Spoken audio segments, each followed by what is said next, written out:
This podcast is a quest for well-being, a quest for a meaningful life through the exploration of fundamental truth.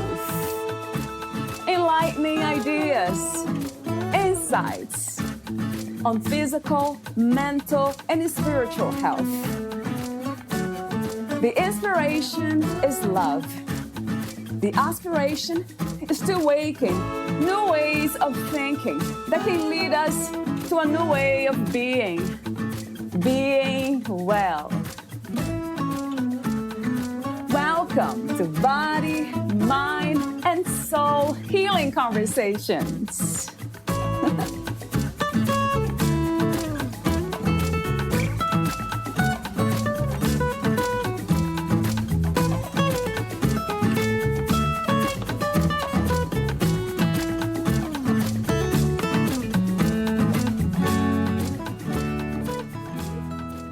Valeria Teles interviews Jason Reynolds. Jason invites us to move beyond the philosophical chatter into deliberate action.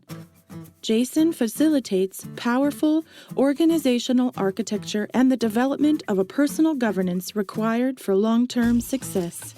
He is passionate about the everyday hero and, in particular, the next generation, yet his career spans across progressive multinationals, successful entrepreneurs, and elite performers upon various stages.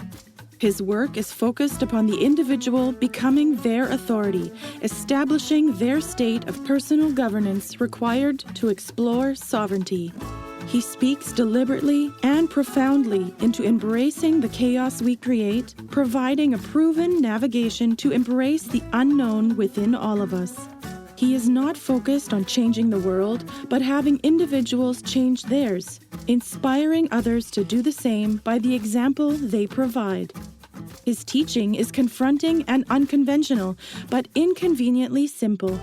He asks you to see the obvious and take action into life by activating an undeniable yet powerful frequency signature.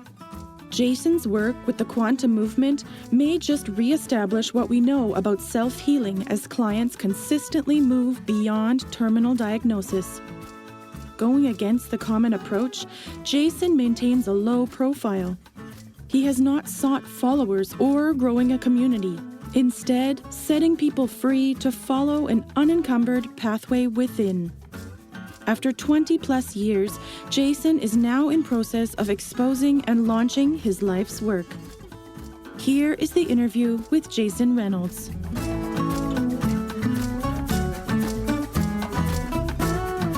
In your own words, who is Jason Reynolds?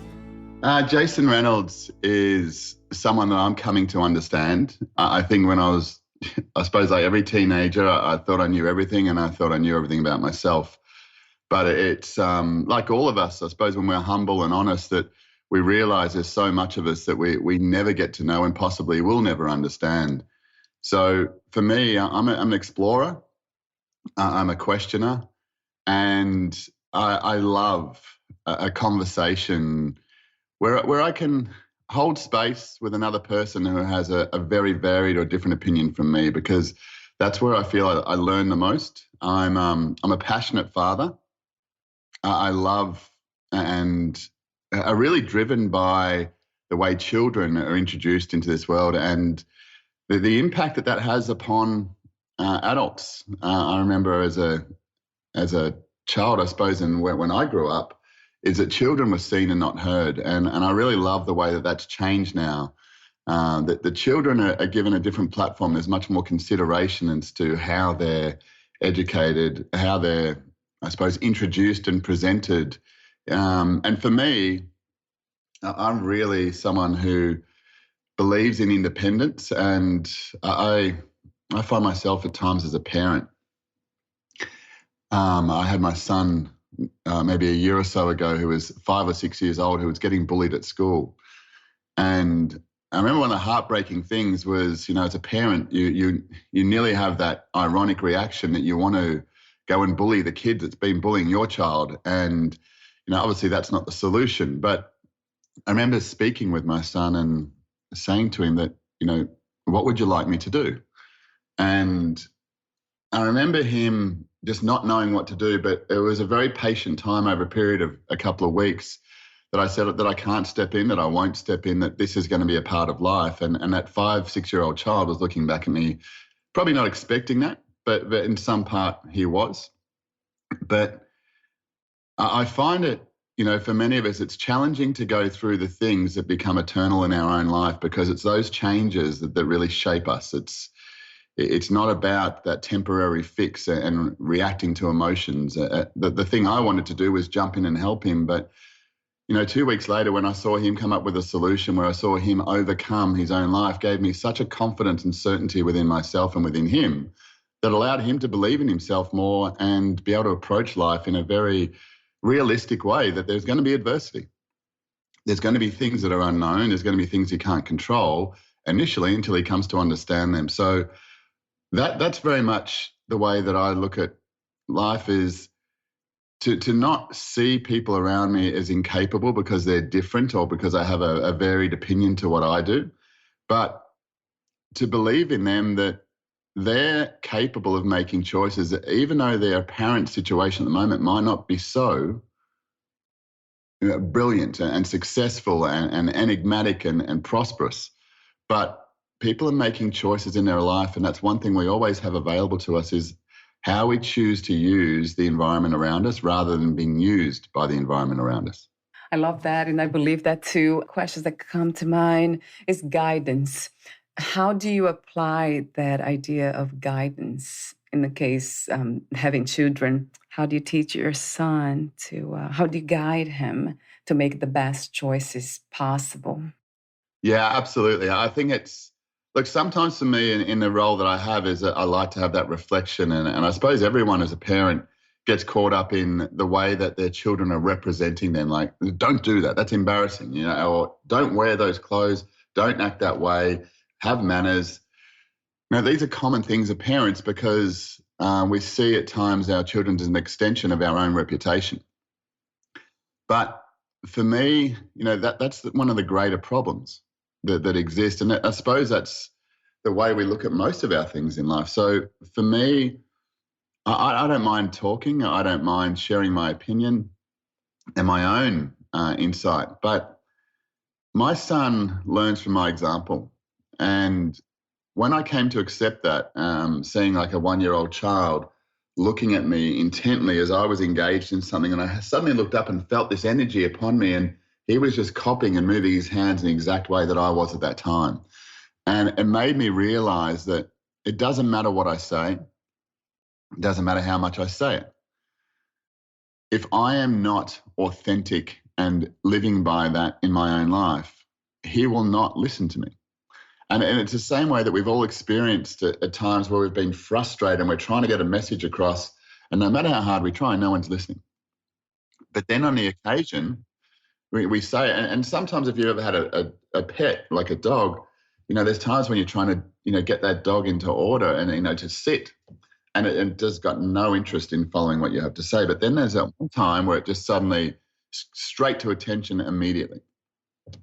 And for me, I believe that's when that becomes true within you, what you're saying and what your intention is and what it is that exists in you, then your message is heard.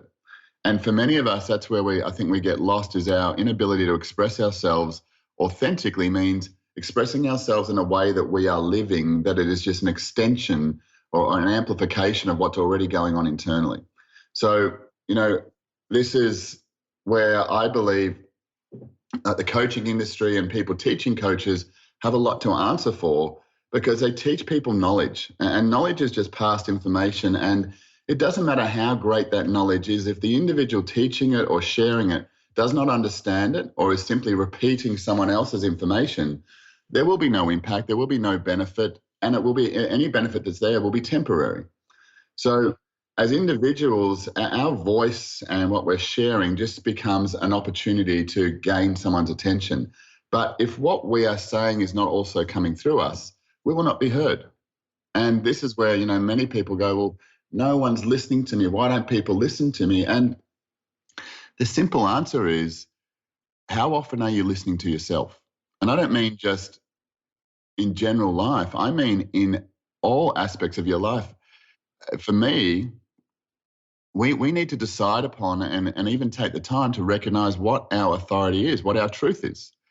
And for me, I believe, and it's a core program that we teach, is becoming your authority, because it's not something that we are.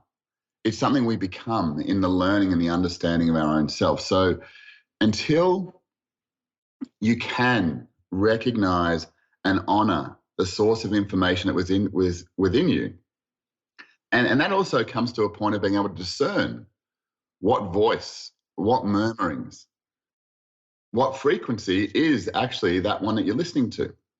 And until we can discern that, many of us live a life of confusion and reaction, and these temporary highs and temporary and maybe consistent lows, because it kind of reminds me of, I think, an important point here is, for many people in the world, they have an experience where they have a greater amount of misery or pain rather than prosperity and love and enjoyment. And for me, there's a key reason for this. And we do it each day, but we don't understand it to practice it and maintain a simplicity. It starts with being honest with ourselves. Like for most of us, we are caught up in such dishonesty and deceit within our own lives, the stories we tell ourselves. Now, when we have something that we love, like let's say, a person that makes you laugh, that enlivens your life, maybe someone you haven't seen for a long time, shows up on your doorstep and says, Valeria, how are you? Like, I've just popped into town. I've got 3 days. And you think, well, I'm canceling everything. Let's go and do everything. We're going to go here. We're going to do this. And you become alive. And in that moment, you become present. You engage all parts of you in that moment. And when you do that, because there's a greater amount of information that's being received and coming through at any particular time, you have this feeling that everything goes fast. It's not fast, it's just the portal is opened up and you're welcome and embrace everything that's happening in that moment, and your senses are alive. But what happens when something doesn't seem favorable to us, something that doesn't seem to support us? We avoid it, we ignore it, we don't embrace it. And what we have the experience of is, because we keep ignoring the message that's coming to us, that's been presented to us, that we're presuming is problematic, that stays around for a long time, because that information, like a let's say the length of a string, it needs to be absorbed, it needs to be taken in. And if we're present to that, we absorb that quickly. But when we don't, it sits around and stays with us for a significantly long time.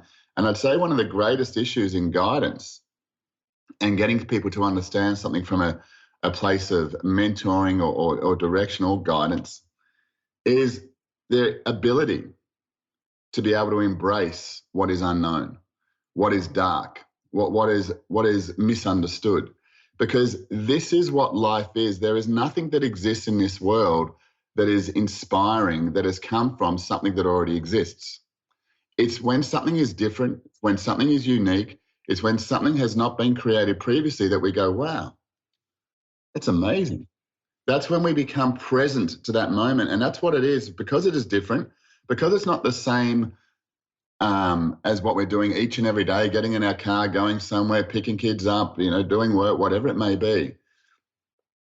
Because it's not the same, we then become aware, well, this is different. And we have a momentary choice at that particular time to say, does it support me or does it not support me? Does it serve me or not? And if we make that choice that it doesn't, we automatically start to paint that picture in front of us as a problem. It's not a problem. It's what we have chosen to see it as. And there's the challenge for each of us, is to be able to develop within our own self an ability to be able to interpret information in a way that makes it relevant to us, which is then called, in my eyes, intelligence. Intelligence is information that we act upon in order to support our pathway and journey in life. And the thing is, most of us sit there in information and we can't make it relevant because we don't know what we want. We don't know what we are. We haven't taken the time to give ourselves attention to say, hey, this is what I want, rather than looking through a calendar, oh, I wouldn't mind that, and that would be good, but what about this? And we've got so many diluted ideas about our life, rather than when we start to master ourselves, we get to a point in our life where we have a singular focus, where this is absolutely what I'm going to do. And we are prepared to, which is what is so important in getting past the mind. And if we look at that word mind, it's to mind something is to hold on to it. And that's what our mind is all about. When we remind ourselves, we're reattaching to something in the past because we're not engaged or inspired with what's going on right now. So as individuals, the mind is a great opposition. What is confused with, obviously, often is awareness. Awareness is something that happens in the moment, and it's a fluent thing. It's something that's coming through us all the time. Our ability to be able to deal with the enormity of information that's coming to us and the opportunities available within that has nothing to do with what's presenting to us. It has to do with our foundations and our understanding of our own self to be able to deal with such a great volume of brilliance that's available to us at each and every moment of our own life. So I would say guidance. And the guidance we look at is not about theories, is not about here's a 10-step process to get to this particular thing in your life, and this is what you need to practice. It's about getting to a place where people can, whatever their pursuit is in life at this particular moment, is they first need to recognize and identify where their information is coming from. They need to come to understand not who they are, because this is just because we don't understand ourselves, we make up this picture of our life based upon the comparisons of the people around us, because our focus has always been taught to look outside ourselves, to listen to others, to have teachers that tell us what to do, to tell us what's right.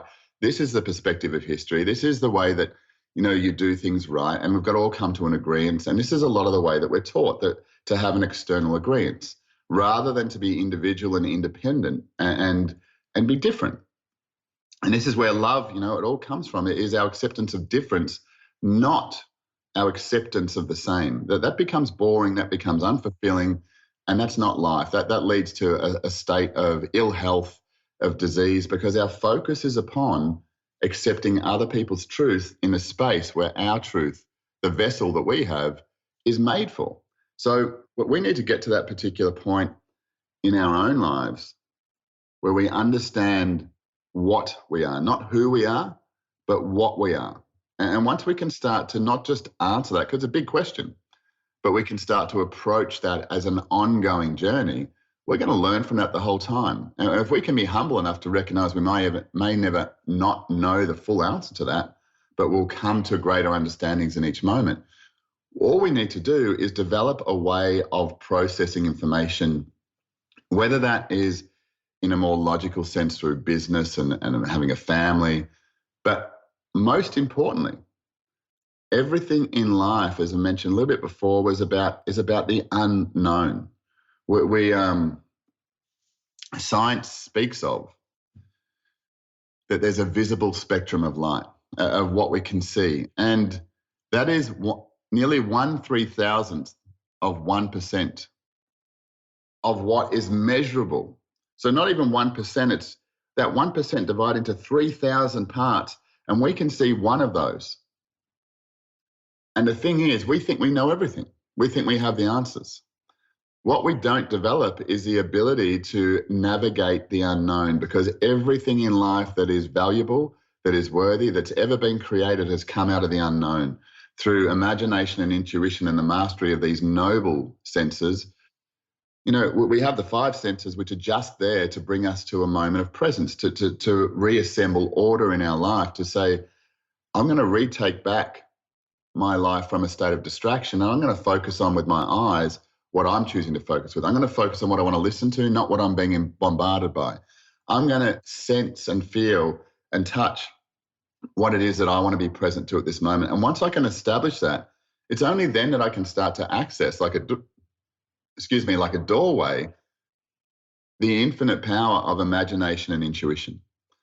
And, these are great concepts, but it starts with a very simple process of what I would call personal governance.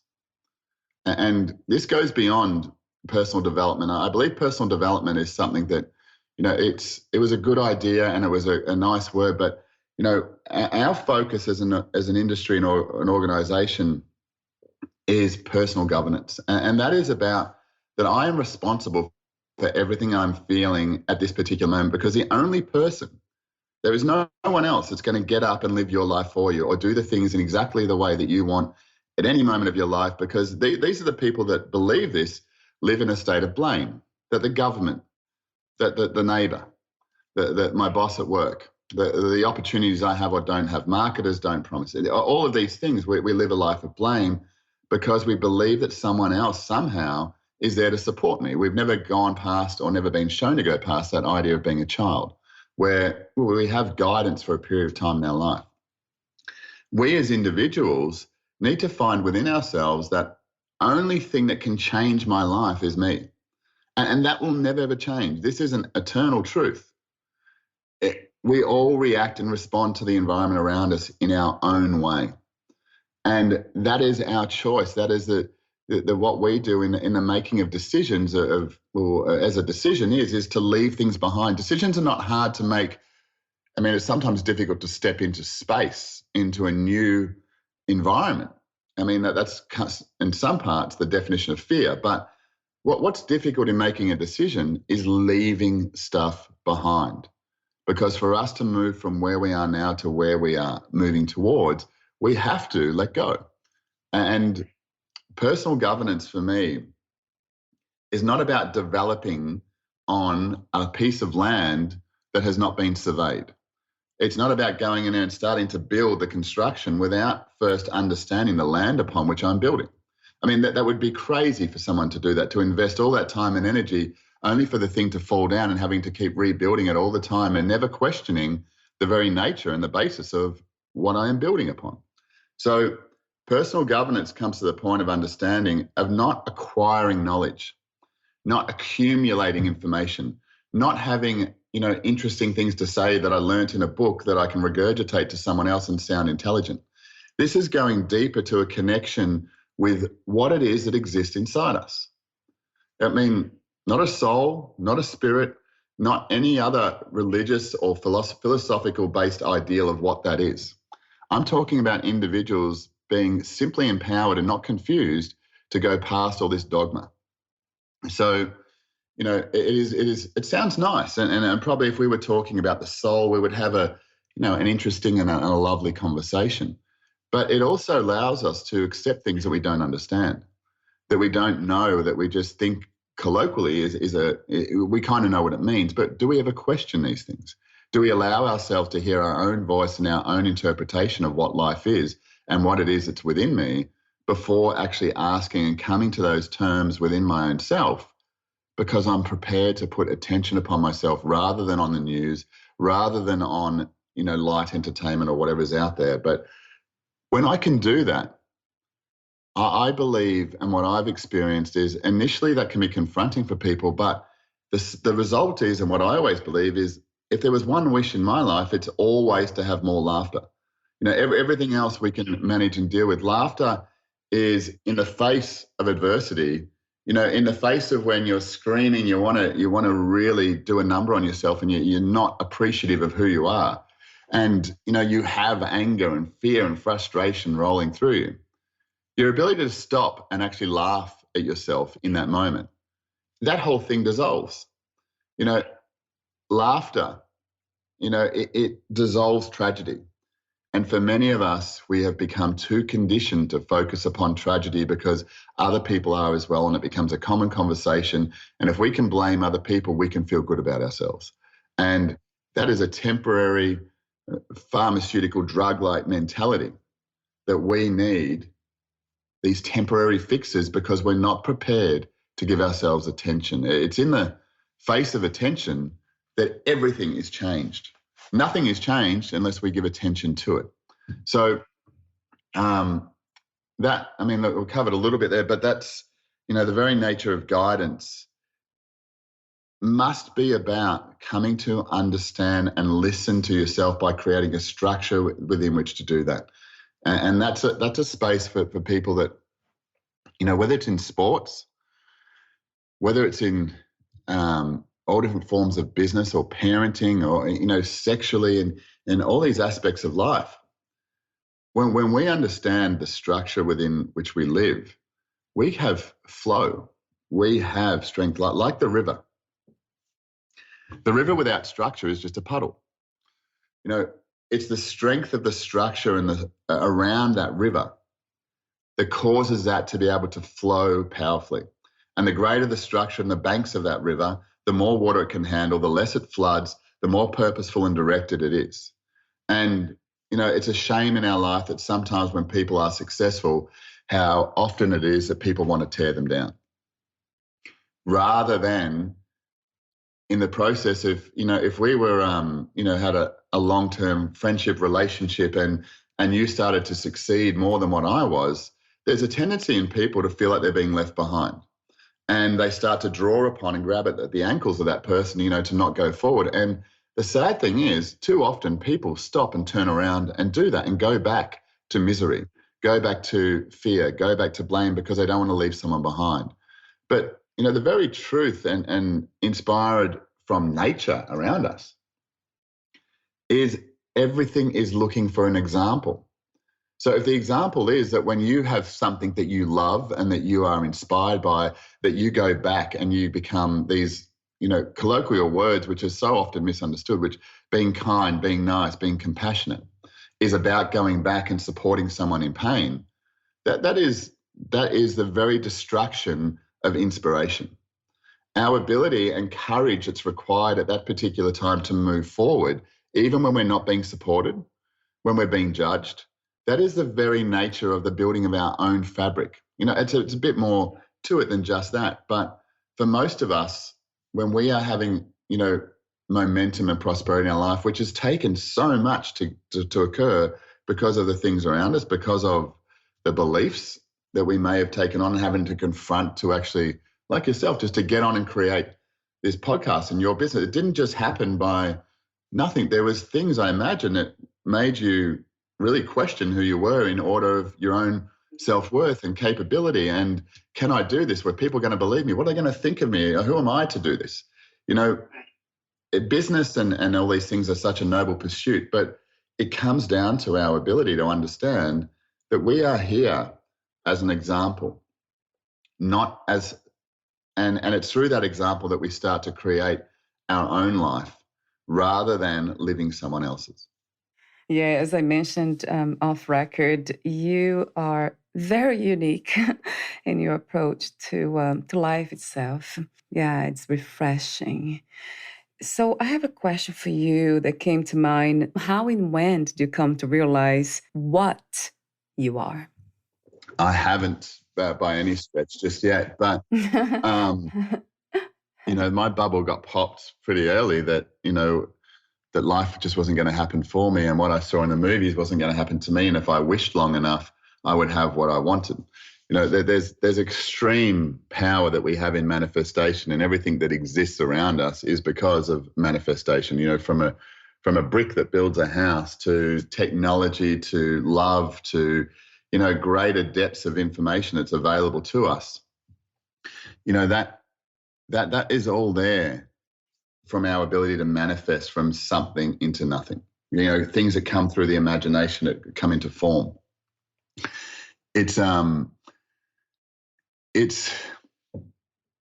Look, for me, coming to understand what you are, it's a decision, a pathway that you follow, like that journey that any of us are on in a traveling and in a more, tangible sense. We don't know what's going to happen tomorrow. We don't know how we're going to get there. And we don't know when we get there what's going to happen and who we're going to meet. And it's our ability in the richness of life is to be present. So, this is one of the illusions I think that was smashed for me very early, is that there is no one I'm supposed to be. It's always who I'm becoming. And my ability in life and the currency of all life is determined by people's attention. It's everything. It's a relationship without attention, isn't a relationship. anything like life, there's nothing in your life that exists that if you did not give it attention to, that would be maintained. That is a very definition of a conscious and possibly unconscious choice you're making, that you don't want that to be a part of your life. So to find out what you are, I mean, for me, it starts with a very simple process. It's letting go of who you are. And letting go of who you are is about releasing the ideas of what you assume people think about you as to determine who you are. I mean, we can, people talk of these infinite capacities that they have. And some people look at that and laugh and go, well, that's crazy. Like, let's get grounded, let's be real, and, get out of fairyland. But the truth is that in our own life, when we have an inspiration or an idea that comes to us, we must just consider at that particular moment how precise our awareness is on all the impacts that that's going to have upon all the people around us, and how that will happen and what it will look like, which causes us to not move forward. We use these great capacities we have in order to hold ourselves back. And the very thing is that when we start to, I mean, the common thing for most of us is to say, I just want to be there for them. I want to help them. I want to help other people. But the real truth is to look to our own self and ask some serious questions. Do I really know what I want? Do I really understand what I am? Do I have an insight or an understanding of how to do that consistently and regularly? And when the answer for 99% of people is no, I don't. If they're humble and if they're honest with that. And that's what's important. And in that particular space, I then are going to continue to avoid myself in order to fix other people's problems, because that's much easier, because they can tell me what's wrong. But ultimately, what is really wrong when we get down to that at a real level of depth is they don't know what's wrong, but nothing's wrong. The fact is that within each of us, we struggle with the ability to be honest. We often live in relationships where we need people, but we cannot tell them what it is that we feel. I mean, look, for all of us, we're quite freaky in our own way.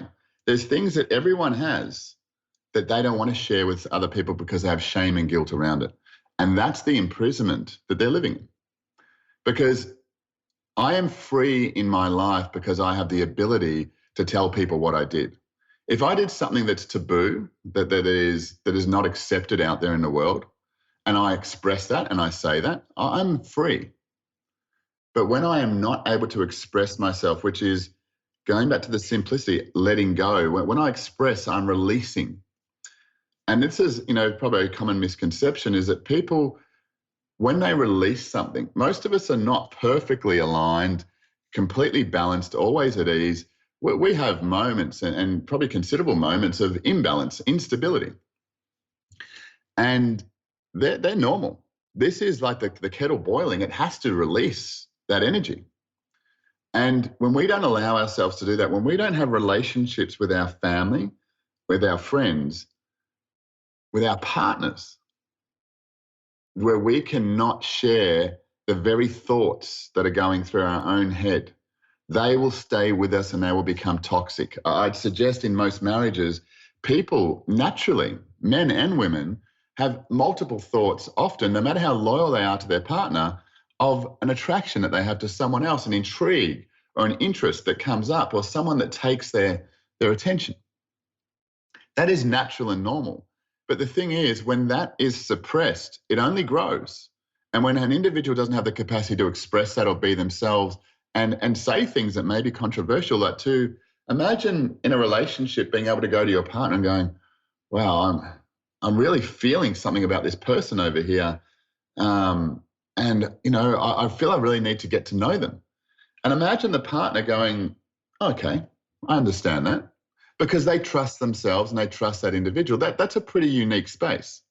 But most people, what they do is they hold that back. They internalize it. They don't say it because it would be wrong. And then they have shame and guilt. And then ultimately some of them, they have to express that. It has to come out. And because this thing's built up so much inside of them, this loving, person out of character, we say, I never thought anyone, he would be the last person I would have thought. She would be the last person I would have thought that would have done that. We've all done it in our own way, but they go out and they destroy that very foundation and that great relationship they have because they've been unable to express themselves. And this is a great misunderstanding in people because we're so ready to judge everyone because we're judging ourselves. And, I would say we have a program called The Connection, and the very nature of that is learning to communicate at depth and recognizing when you have a sacred moment with someone else. That is empowerment. That is truth. That is honesty.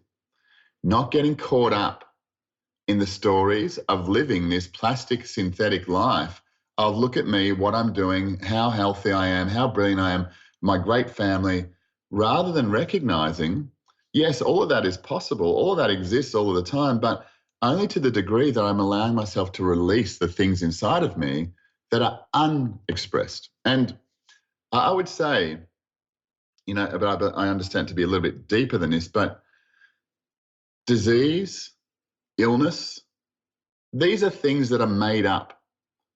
These are things that are made up for our inability to be able to express ourselves authentically. And when we can do that, not just, in a moment of clarity, as a habit. We don't have health problems. We don't have mental illness. We get past this, very basic level of operation of being reactive to our emotions. You see, emotions are, an interesting space, and, psychology I believe, has got it very much confused in different aspects and perspectives upon it. Emotions become us, and we become the emotion when we are separated from ourselves. When we are truly connected to ourselves, we feel all those emotions at once.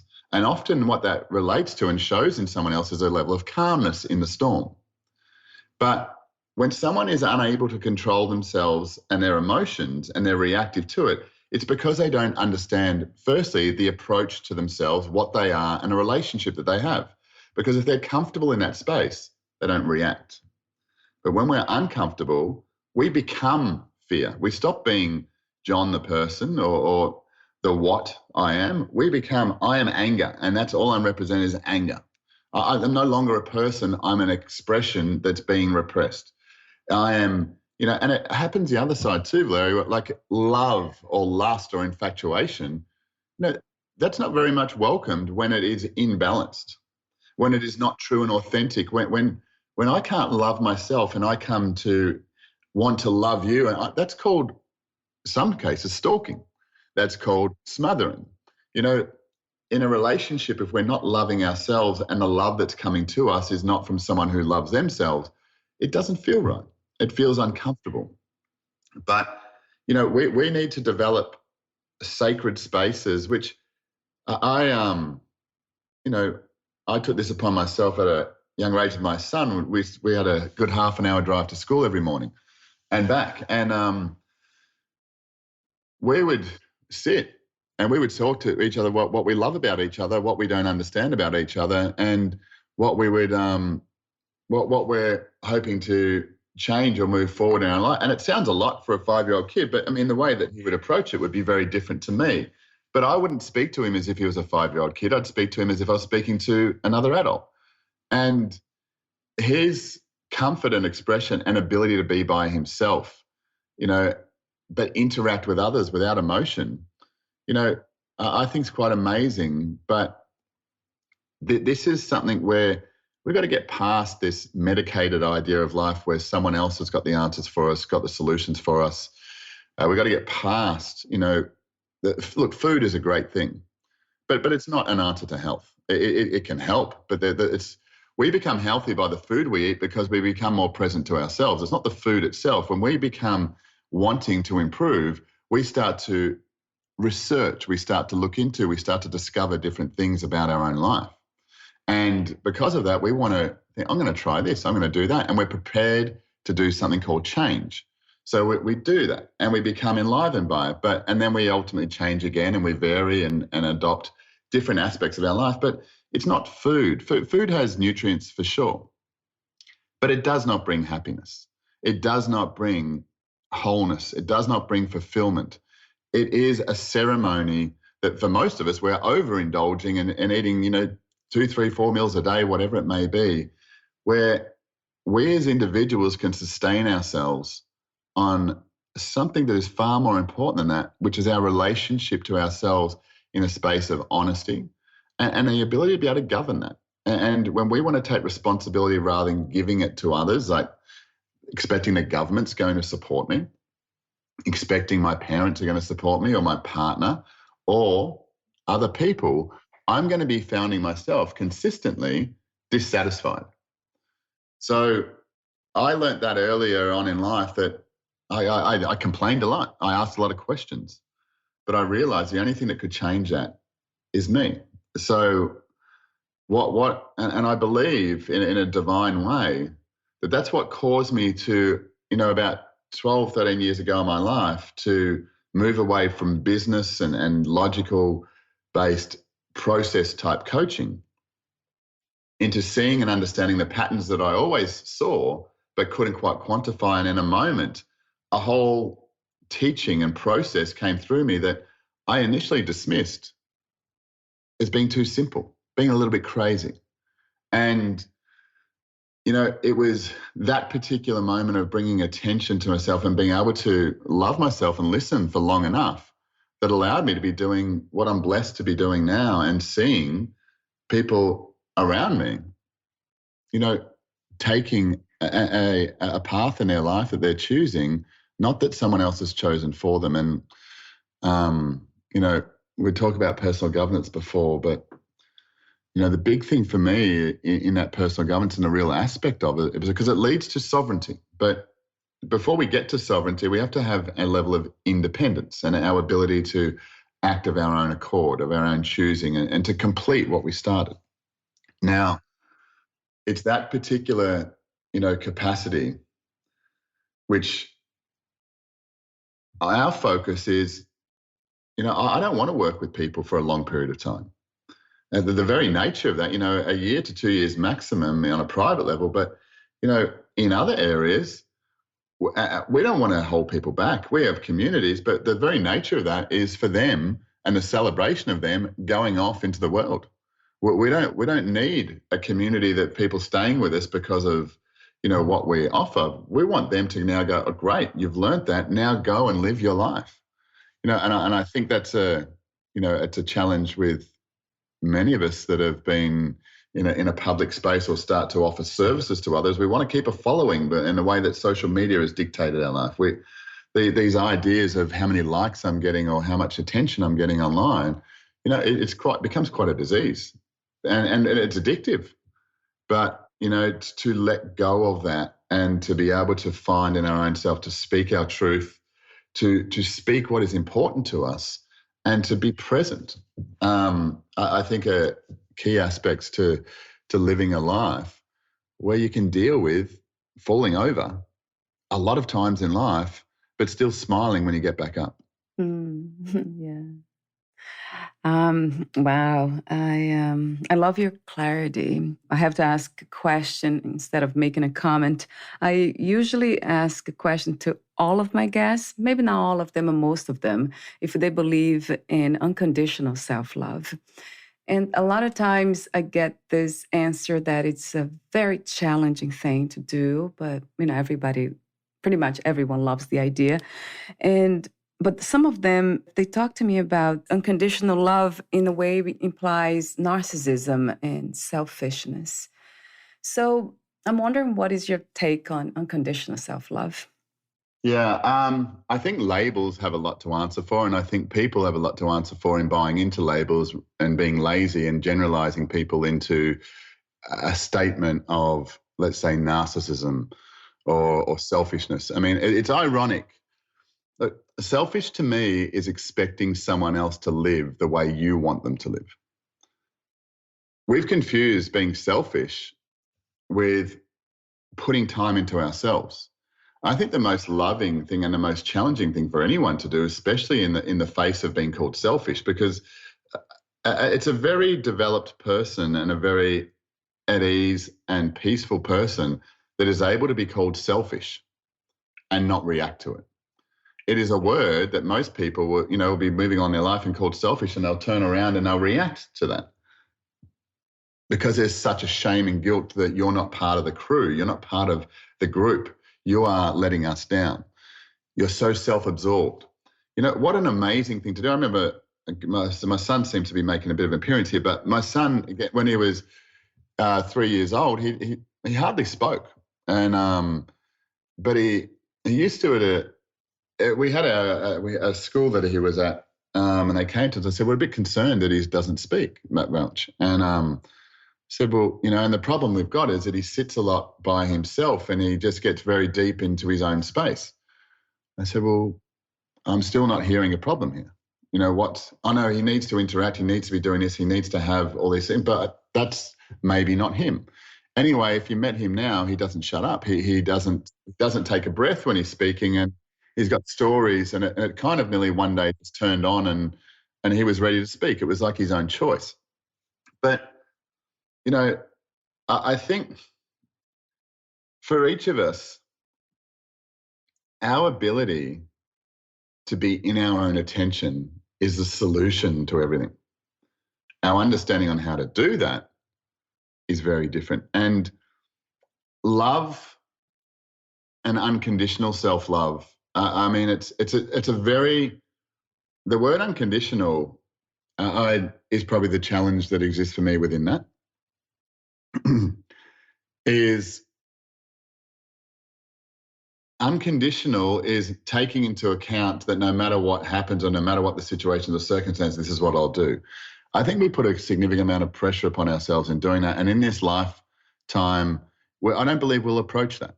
I don't believe we're meant to approach that. I believe we're going through a process of coming into a state of integration where we are coming to actualize and realize that everything around us exists to support us, that there's nothing there that's out to get us. Well, when we can let go of that, that's a good start.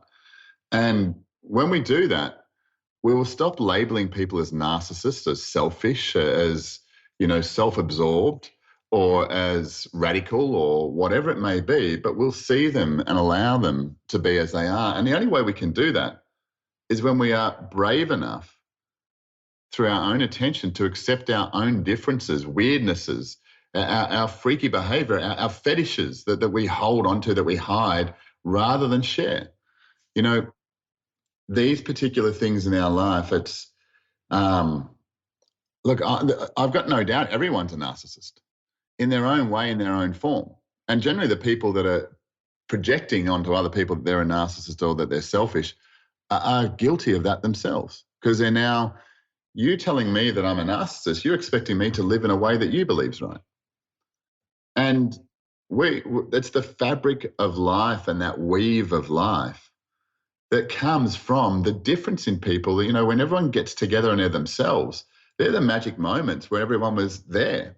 But when people are sort of sitting back and not being involved and disengaged in whatever way, there's no vibrance to life.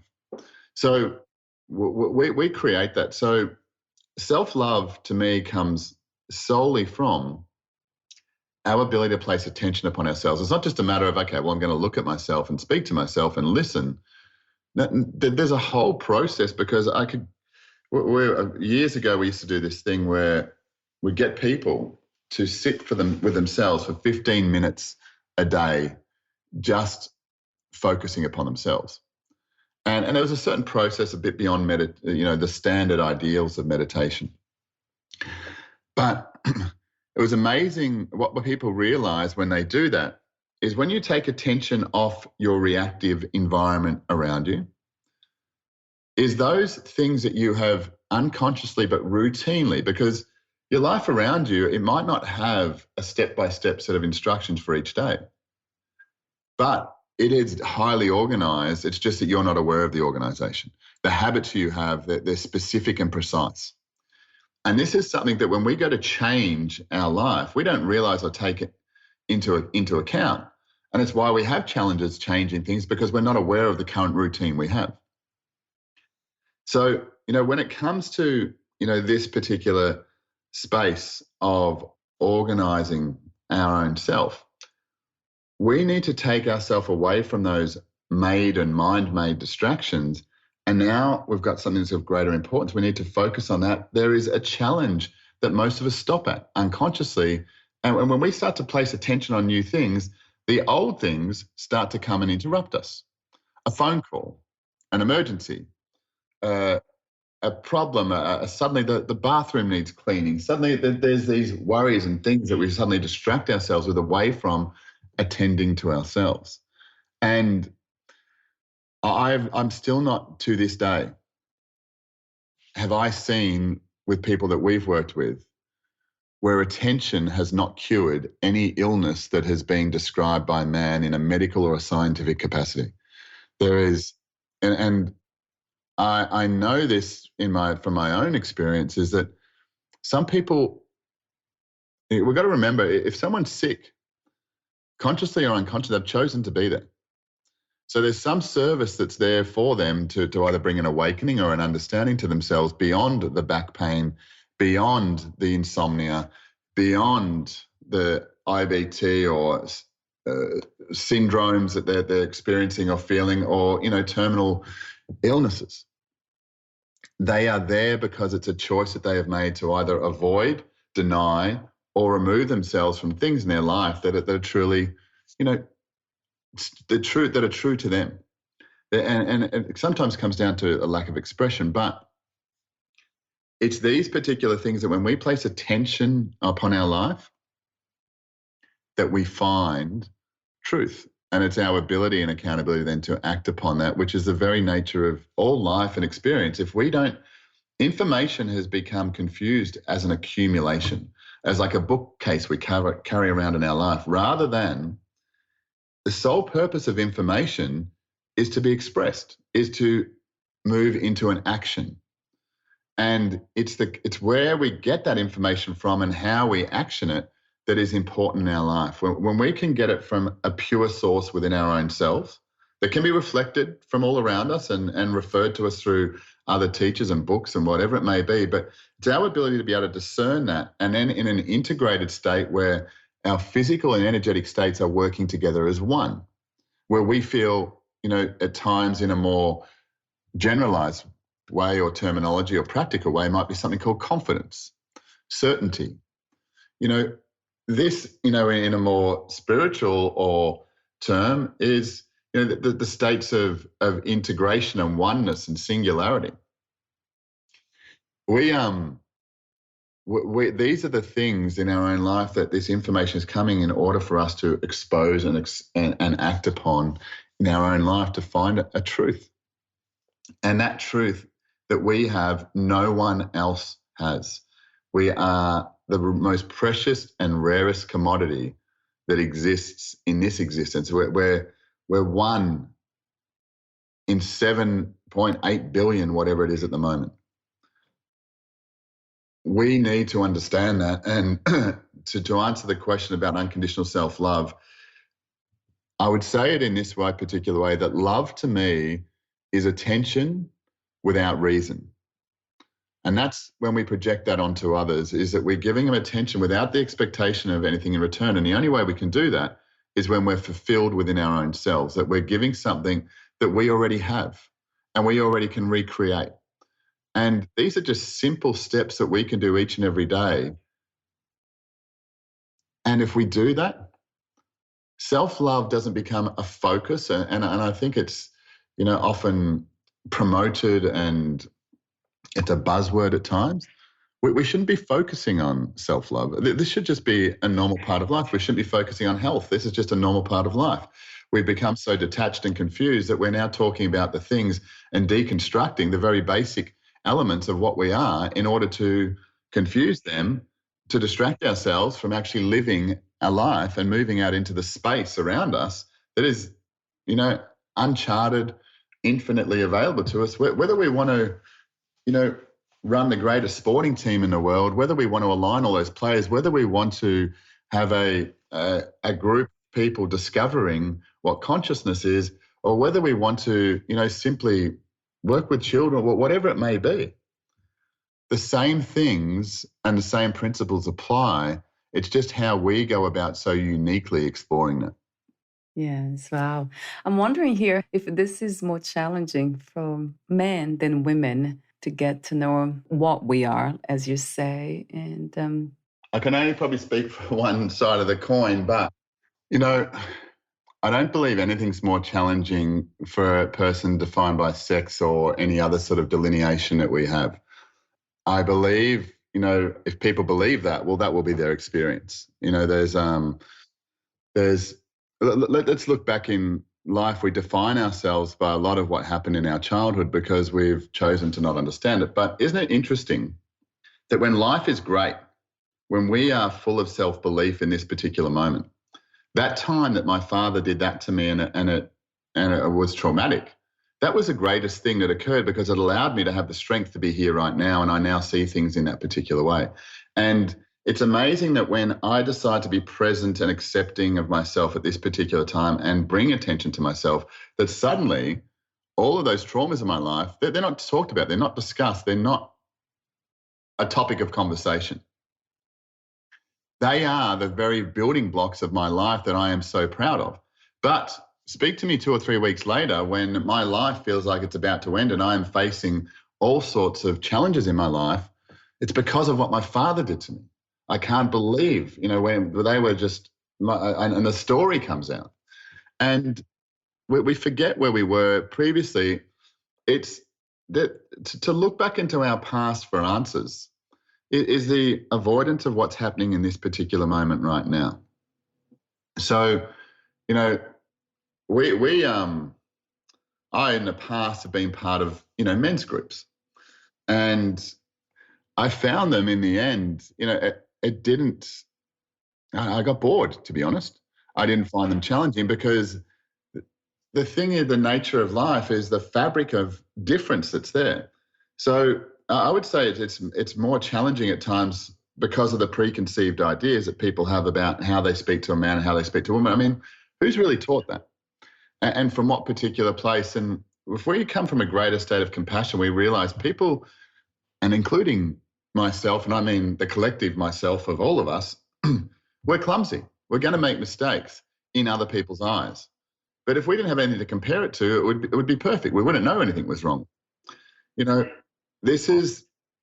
We want companionship, but then we have to realize that companionship comes with comparison at times, and that's only if we focus on that.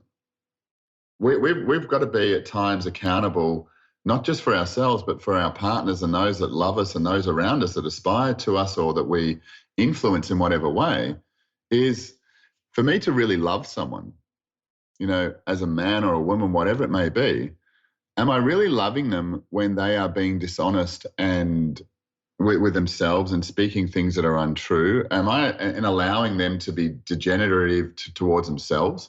Am I really loving them in that particular space? When someone is unhappy with themselves and they choose to drop that at my feet and spew it all over me as if it's my problem, am I being honest by consoling them? Am I being loving by consoling them? Or in the listening, yes, I think that's a great thing. But to be able to speak openly and honestly to someone that says that you believe in them, like when I hold something back in front of the face of someone because I'm scared they're going to react to me, well, who will ever have the courage to step into that person's space with true love and say to them, hey, this can't continue. Are you aware of, are you happy with this particular part? Because let me explain to you what I'm experiencing. This is where I remember, at work you get asked those questions, and I remember very early in my life, I think it was an interview question. If someone that you were sharing space with had, very intolerable body odor, would you tell them? Would you say nothing or whatever it may be? And to me, I would tell them, because as uncomfortable as it is, like the piece of food in the tooth, I want to know, rather than not. Like if I didn't realize that I was an arsehole all my life, or I was a narcissist, or I was, whatever other label, and I was wondering why I was challenged so much in my life, but no one ever brought that to my attention because I was so focused on just trying to live my life, I could never change it. So I really feel that, like going back to that question, I suppose, a man and a woman thing, it's a union that we have in each and every way. And the sad thing I think that happens between men and women is that the jealousy and the unresolved issues that partners have in their own life and the tolerance that people have for it. I don't have tolerance in my life. I have understanding, and I will listen to someone and I'll hold space in a very deep way. But I don't have tolerance for jealousy. I don't have tolerance for those types of activities in my life, and I don't buy into them. If anything, I will, vehemently push them away, because I am not here to buy into and have my life limited with all of the time and energy that I bring to myself and the challenges that I've gone through to have someone else do that to me. I'll be compassionate and have time to say, well, look, maybe that's not the case, but the second and third time, that's not a part of my space. And to continue to keep tolerating that is acknowledging it as an okay behavior. And I think that's where most of us have held our tongues. We've allowed that type of toxic behavior to become a part of our lives because we want to be nice, because we don't want to rock the boat. Look, it's easier to just do it this particular way. I mean, this could lead to in the silent majority, we could be leading down a path in this particular world at a time where we suddenly become controlled by maybe a deceitful minority, depending upon which side of the fence you stand on. So we as individuals have a capacity and a responsibility to expand the very fullness of what we are, impose ourselves upon our environment in a way that is true, that is loving, that is real. Beyond the fear of whether I will be accepted, because I don't still accept myself in the fullness because I don't understand myself. But I'm coming to do that, and I can laugh at myself. And I think, for us, if there's anything I could say within teaching, yes, within each of us as a man, that there's femininity, and within a woman, vice versa. But I don't use those words and I don't identify with those words because to me it creates a whole other level of separation. There is just expressions, and our ability to then, dumb that down to such a degree that that's a feminine thing and that's a masculine thing, it's a level of awareness. And we don't need to, I don't believe in learning. We need to go through some sort of step-by-step progression. Why not just start with the truth? The thing is, when the truth is presented, people will meet it where they are. For us to be so patronizing as to say people need to go through these steps in order to get to a particular place is ignorant. For me, I believe that there's a capacity that can be awoken in people by simply going through and being confronted with the truth. I had a client many years ago that said, I'd love my partner to do this and be a part, because it'd really have an amazing impact on their life and their, what they do. And I said, well, but what I'm going to do first of all is I'm going to do these particular things because I've never done this type of work. And I said, well, what do you mean this type of work? And they said, well, this is, it's deep, it's advanced, it gives you everything. And I said, well, why would you take them down a path that doesn't give them everything? And then what are you building them up for? What's the issue here? Like, why not just start with the truth? Why not start at a point where you are able to see the fullness of yourself and then move through? It's kind of like being in a relationship with someone that you hold back, you don't say what the truth is, and then maybe 5-10 years later, you've lived this life where you're unfulfilled and dissatisfied because you've become aware of what you could have found out in the first couple of weeks. To be upfront and to be present within our own selves, and we can get past that muck, then we can start to create from the nothingness. Then we can start to do things that we've never done before. But when we tiptoe around our own life, we continue to keep dealing with the administrative, boring, day-to-day things of life, rather than getting down to a place of let's just get clear on all that and this is where I'm at. And in a relationship, I don't know how long I'll be with you. I don't know if tomorrow I'm going to wake up and feel a particular way. I saw an interview with Sting, who, was married and with kids at the time, and his current wife that he's met now, he said, there's something you can't deny, that when you have that feeling and that sense within you that comes to you, you cannot deny that. And it's a deep place. But, he talks about how, it took a long time, but he knew at that particular moment. And he was then confronted by having to actually resolve, because he was true with himself, to resolve that, to actually speak it, to explore it. And, ultimately life has now worked out. And he's, all parties supposedly have. I'm not completely sure on that. But the thing is, we are responsible for how we feel, how we experience life, not how other people do. And at times, that can go against, different philosophies in life. But we must be attaining towards our own fulfillment. And the key is our own fulfillment. And when we are able to maintain and establish our own fulfillment, and maintain's a key word here, not just have it randomly, but our ability to maintain and repeat that through an understanding that we create within ourselves through whatever learning we can go through.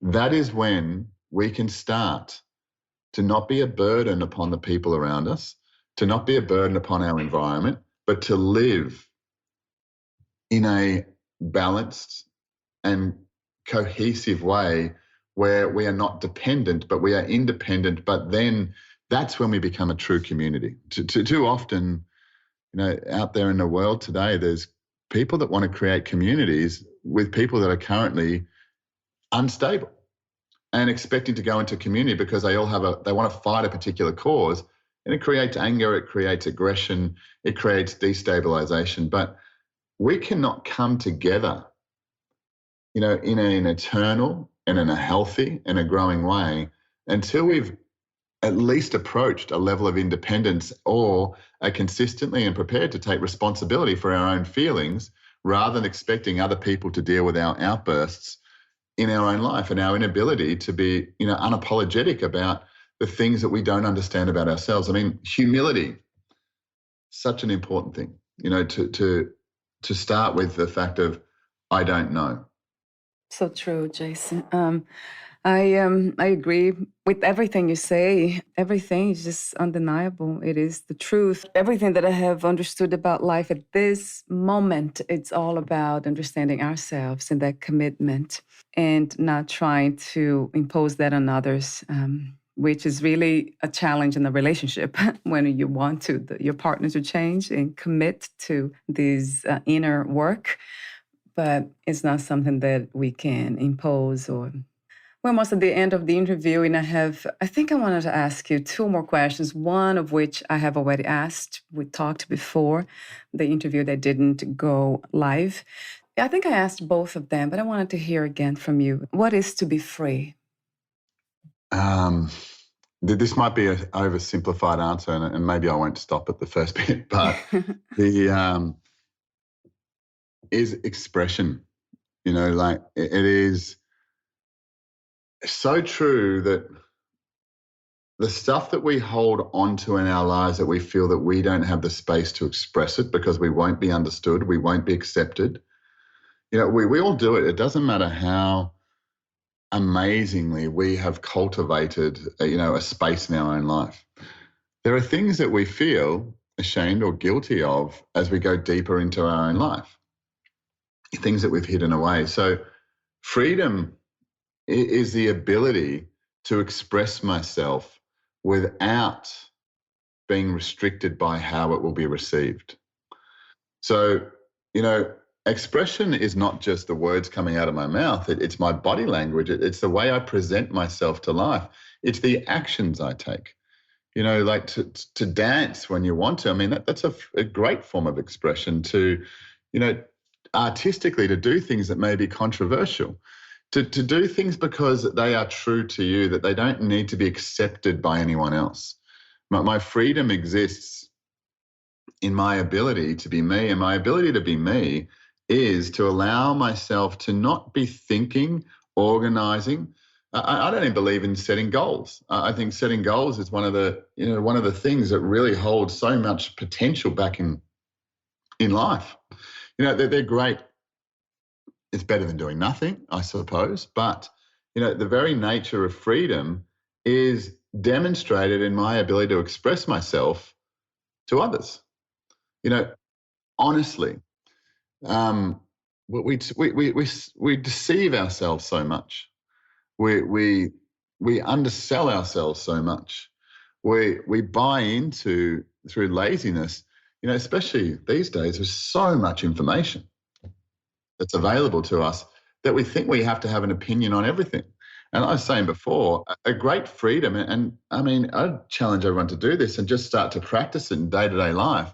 When you are not absolutely certain, and what I mean by certain is your ability to be able to influence someone in the way that you would intend to, so that they would understand what you are saying. If you can't speak to that particular degree on a topic when someone asks you an opinion, it's best to say, I don't know. Because the very nature of that will cause that person to find a truth, and to develop that. But the thing is, within each of us, when we start to lie and when we start to color our life in a way when we're meant to be sharing real information with someone who wants to understand, we then become, under pressure. So look at it in your life when someone actually comes and asks you something. If you were just to say, well, you know what? I don't know. And this might be as a mother, asking, well, how do you do these things? And it should be something as a mother to do. But to be able to say, I don't know. But I suppose the more I look at it now, and you watch what happens when people just say, I don't know, the first thing that they do is they release all this bravado in this mask that they're wearing of knowing everything. And then what happens is suddenly they start to see things in a different way, and because they take the pressure off of needing to be right. And that is, it's a very much a condition of the ego and this identity that we've created in the absence of our own attention. It's that, we are so caught up in being right rather than being true. And our freedom comes in our ability to be true to ourselves. It comes in releasing blame. I mean, there's so many people caught in the prison of blame that what someone did to me, we let go of that. We start to accept ourselves as we are, and we find our true starting point. We start to express ourselves. I've never seen anyone who's allowed themselves to express themselves. But here's a challenge, though, I suppose, with it, Valeria, is to understand is that when we start to express ourselves, what occurs is it brings up, the other muck that's been sitting. It's kind of like the clear pond that is crystal clear, but you step into it and it's all muddy at the bottom and it clouds all up. But when you move that mud around in your own self and you decide to let it go, it doesn't just suddenly become, what a wonderful world. Well, what you start to become aware of is it's like a string, and you just keep, like the magician pulling a handkerchief, it just keeps coming, for a period of time, because you now become empowered to release the toxicity that's been within you. And it's in the releasing and letting go of that we find freedom. And freedom, it's not a space around us. It's a space within us. And I would say one other thing just into this, that there's a great irony in the divine design of what we're all about, is that the thing that we seek in our life is space. Like at times we want compassion and we want companionship, but ultimately when we're filled, we want space at times just to be ourselves, to express, because we just need to get away. And this is sort of what the idea of a holiday is. But the very irony of space is also the definition of fear. They're both unknown. And we only fear the things that we don't understand. If you understand a shark or a snake or any of these particular things, their movements, their behaviors and everything else, there isn't a fear. There's an understanding. Space that we seek in order to grow and expand is also the very thing that we have created a fear around. So we can feed whatever wolf we like in this particular scenario, but we've got to understand that the things that are most important to us, like freedom, I've had many people I've come, to work with that have said they get freedom and they realize that they're avoiding freedom because they didn't know what they were going to do with it. And it was easier and safer to stay where they were. So, the big thing if people want freedom is I ask them, well, what would you do with it if you had it? Can you define that? Are you clear on it? Because if you're not, you're going to stay where you are. And it's the same when people say, oh, if I just had $100,000, if I just had $1 million, I'd be happy. Well, if you did get it, what would you do with it? Because if you don't have a purpose for it, it's energy. And if you don't have a purpose for that, well, it'll stay where it has its highest purpose. If you can create a purpose that is so refined and defined and you're inspired by, people will give you that money. But if you don't have that coming through you authentically, well, people are going to question you because you're not clear on what it is that you're sharing. So freedom comes to me in expression, and the listening to that expression and the expanding of that and the sharing of expression in such a way that I can speak my truth without needing it to be accepted by others. Boy, I love that. Yeah, this idea of being right rather than being truthful. And I love what you said. Freedom is a space within us. It's not out there. And my last question is about, I already asked you before, I'm not sure if you remember. If you knew you would lose the body soon, would you change anything or do anything differently in your life? No, absolutely not. Yeah, I had a question that was posed to me yesterday as a part of something I joined, which was, if I had one wish, what would it be? And, I thought I got it, and I went to start writing, and I was like, well, I don't know. Like, because if I wish for that, well, that's already there.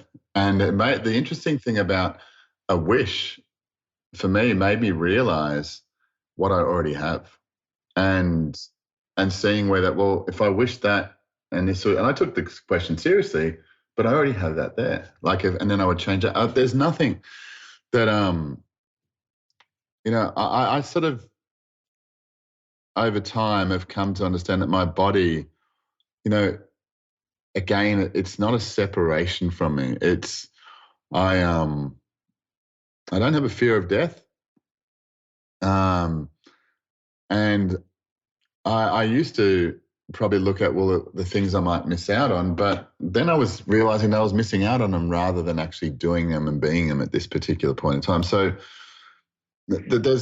I know there's some great things that may change, or great arts that come here, but the truth is, I feel I'm doing that as much as I can in each moment, even when I am challenged and, in my own time, caught up in my own stagnance and like caught in a fetal position, just thinking, what am I going to do? How am I going to deal with this? Because it also makes me realize of the things I'm approaching, the challenges that I'm going through.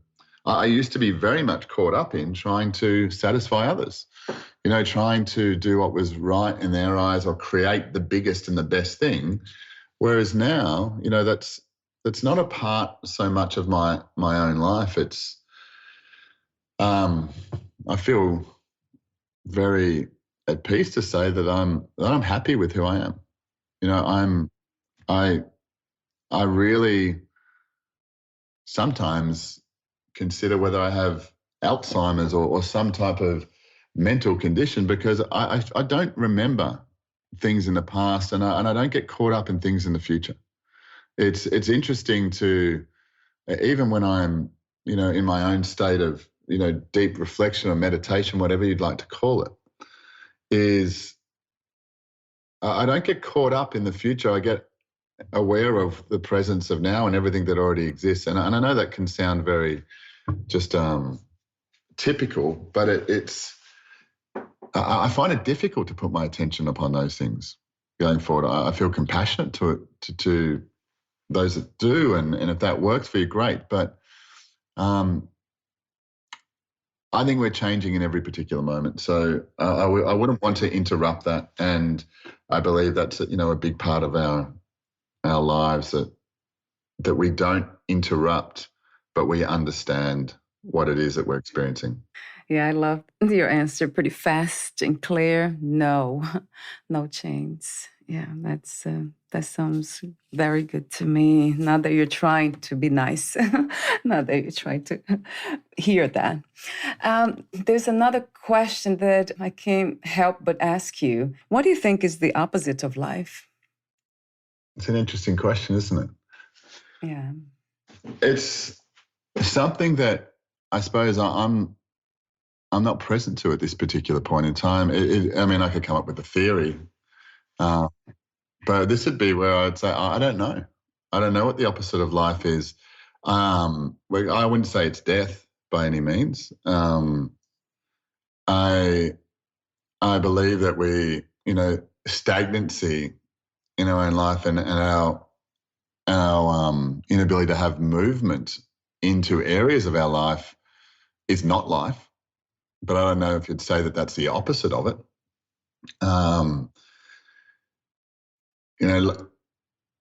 It's really probably feeling into it.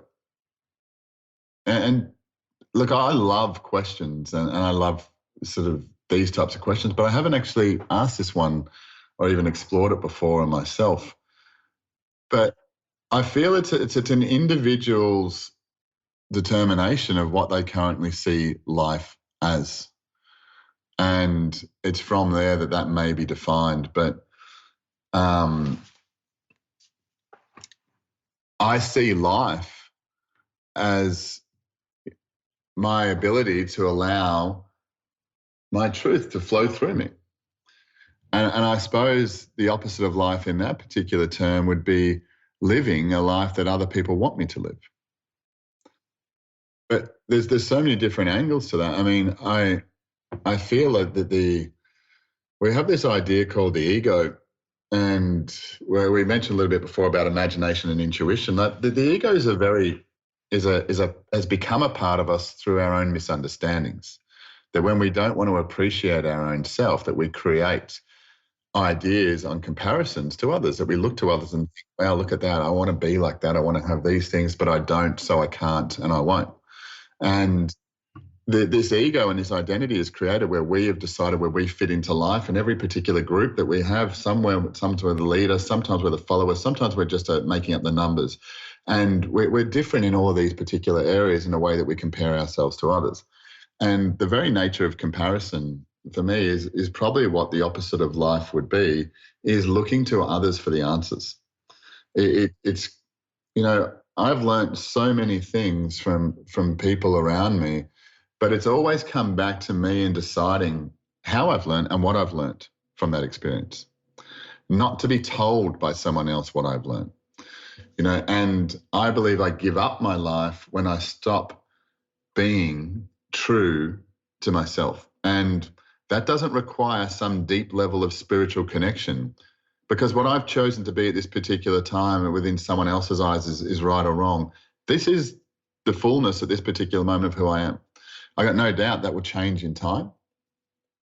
But my life is about exploring the unknown, is about teaching people how to navigate that unknown and how to actually do so. Because one thing I've become aware of is that everything is unknown. And to have these talking heads around the world at times telling us what's right and wrong for us and what's actually happening, and to believe that science is actually a truth for them. I mean, these are all observations that other people make. We've got to make the observations ourselves, and we've got to be able to see our own authority and get into this state of personal governance where life becomes of our own creation, not through the fears of not creating, but by following and replicating what others are doing. This is not what life is. It's to bring newness.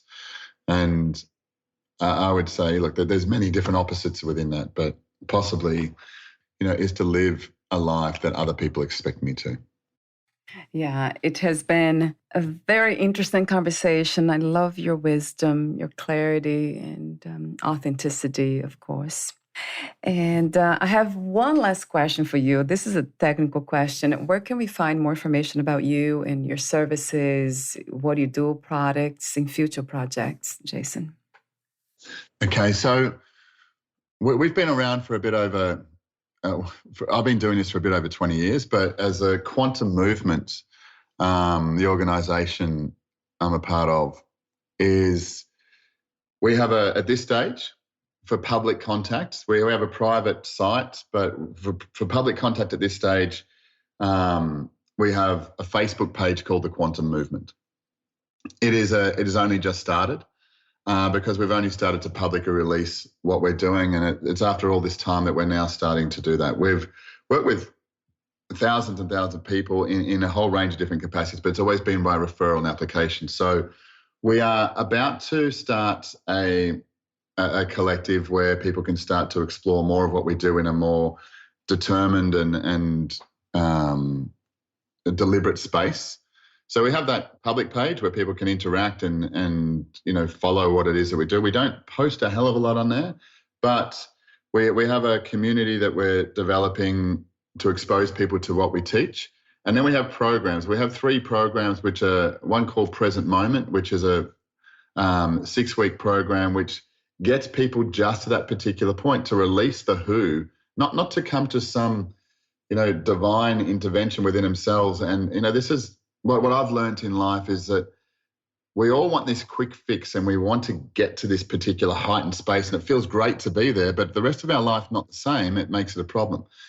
We've refined this over 20 years to understand and get past the excitement of teaching something, but to be responsible in the fact of getting people to first come to accept and be able to release and let go of all of the stories, all of the blame, all of the crap, that they hold on to, in order to first then become present, to then learning to go into a next phase that we often call the connection, which is about people expressing themselves deeply and authentically. And once they can find that voice, not just in a practiced and a taught environment, but, whether they want to speak out on a stage, whether they want to just speak deeply to their partner, to their friends, or just be authentic in life, we go through this stage called the connection. And then the last part of that initial stage of what we offer is called Becoming Your Authority.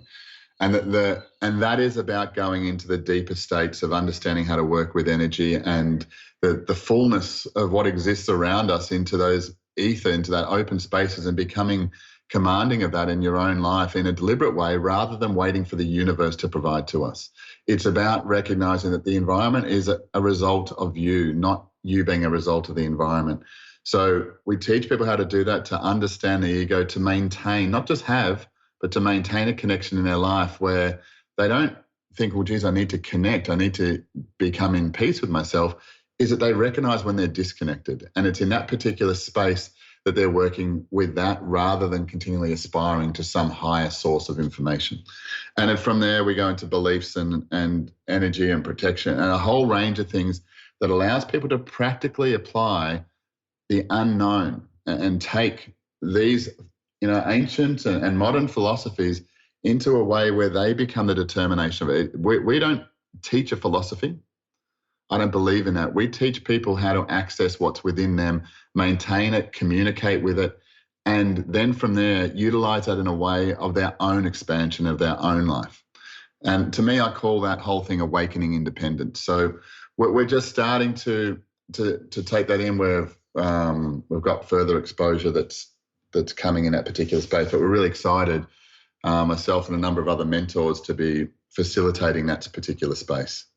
I absolutely love that, and would love to know more, because I've been talking to you, but I don't know, I have not read anything about it. That would be great if you could send it to me when you're ready with that information. Thank you so much again, Jason, and we'll talk soon. Thank you very much, Valeria. Thank you for having me. Yeah, thank you. Bye for now.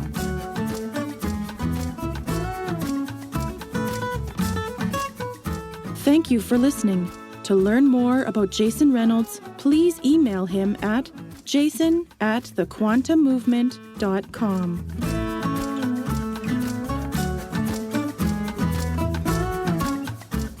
To learn more about this podcast, please visit fitforjoy.org/podcast.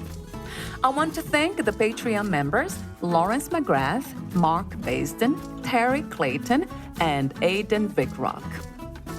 Thank you again for listening, and bye for now.